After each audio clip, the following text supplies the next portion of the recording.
Right. I was asked to speak about fracking, but I'm not going to. Because I talk about extreme energy. Because fracking is a geophysical technique. It's not a method of energy production.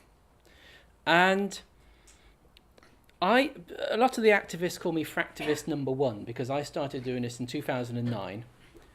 And interesting amongst this room I'm seemed to be in, I'm not a scientist, I'm an engineer. My training was in the engineering industry. And I instinctively think in systems. It's instinctively based on observation.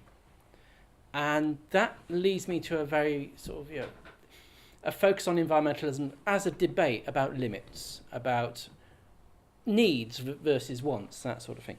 And I started working on fracking in Britain in 2009, and by the end of 2012, I'd hit an absolute impasse. And it was then I had this sort of breakthrough moment about extremes. Extreme technology, which fracking is, does not exist in isolation. It could not exist without, first of all, extreme economics. Fracking in America, between about 2004 and 2008, made a profit. It has not made a profit since 2008.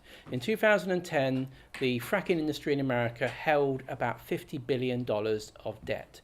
It now holds about $750 billion of debt, most of it classed as junk. It requires that extreme economics to provide the finance to make it work. And that's because, as the law of diminishing returns in economics, or as the second law of thermodynamics in physics states, the more you try and get more out of a process, the less you get back for each intervention. And that's what fracking is. As we approach these ecological limits to humanity, fracking is a way of literally scraping the oil barrel to get the last little bits out. And so it has very small returns compared to our conventional oil and gas systems, so it doesn't make a lot of money. But to have that extreme economics, the 2008 crash being a very good example, you have to have extreme politics. Somebody has to allow this to happen. And so what we've had in this country, if you Google frackogram, it's something I produced about a month ago. I actually produced the first version of the frackogram in 2013 as a result of having this breakthrough at the end of 2012. And it's just a diagram of the key players in government and their roles in government and how they were facilitating fracking in Britain. And the frackogram 2015 is A1. It has about 400 entities on it, all linked by huge numbers of lines. And it's all about relationships. It's not about individual people. It's about the relationships that enable this to happen. PR especially. PR has a major role in making all this happen, both in government through special advisors who have a revolving door relationship between the advising ministers and the companies concerned. But more particularly in this whole tomfoolery of the view that we are in command, that we can manage all these problems when plainly we can't. And only when you have your extreme economics financing it and your extreme politics forcing through things like the recent Infrastructure Act, forcing through measures against public opinion, can you then have your extreme technology. And for me, technology isn't an active component. Technology is a facilitator of that ideological viewpoint. Without the technology of control, political control, to use the phrase of that great book in the 70s, you can't have the people in charge. The people in charge have the idea technology enables. Perhaps that's just my engineering viewpoint.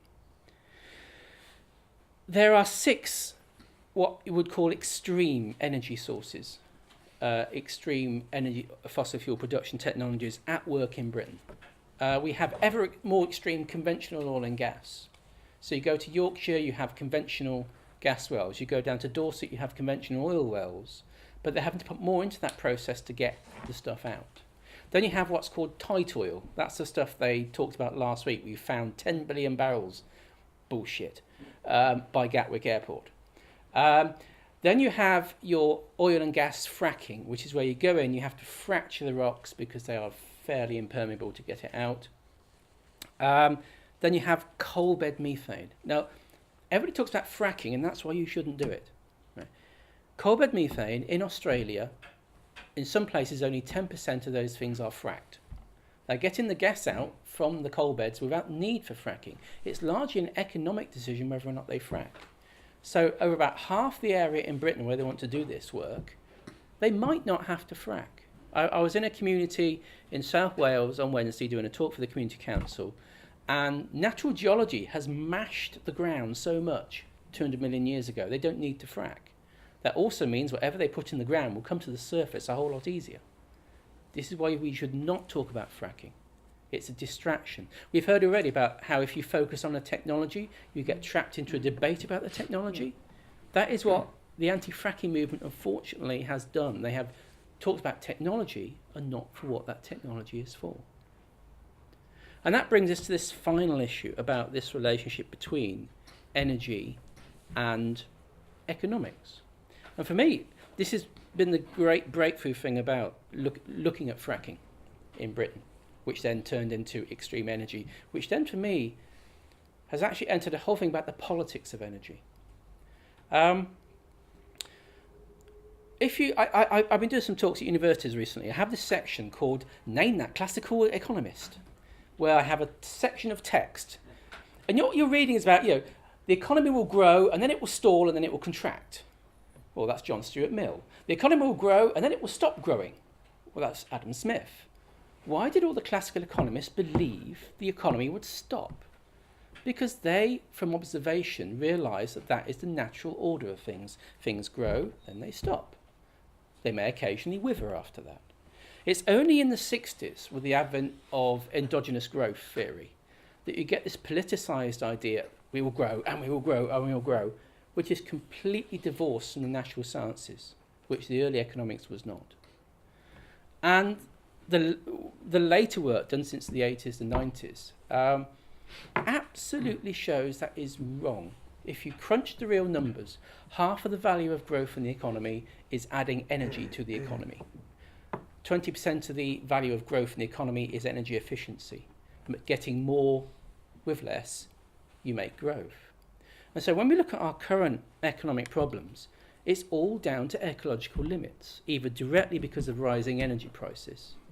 And the current falling energy prices, that's the geopolitics of Saudi Arabia, probably wanting to do a climate deal in December. If they can eliminate all the competition for the room in Paris in December so that only the Middle East is the major oil producer, they could cut a deal.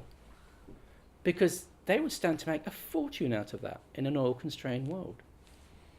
But ultimately, it's about what happens when we hit these limits, and there is absolutely no denying that. And fracking is an admission by the system. I wrote an article last year called Fracking Our Food and Farming. It's the same template. It's looking at how you try and get more returns from less using more extreme techniques. So feedlots, 1,000-head dairy farms. It's all this same model, economic model, of trying to get a little bit extra with greater intervention, and it doesn't work. And when you look at that in the minerals sector, we are now producing copper using 10 times the energy that we used 15, 20 years ago because the copper resource is diminishing. There are a whole load of ways.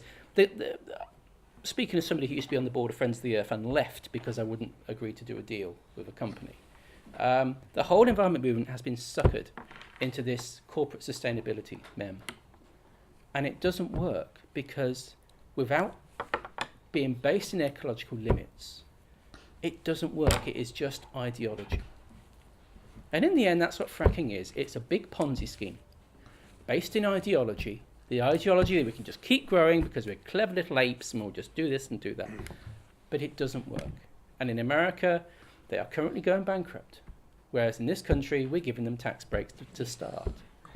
Because it is an ideological con. And that is what extreme energy is.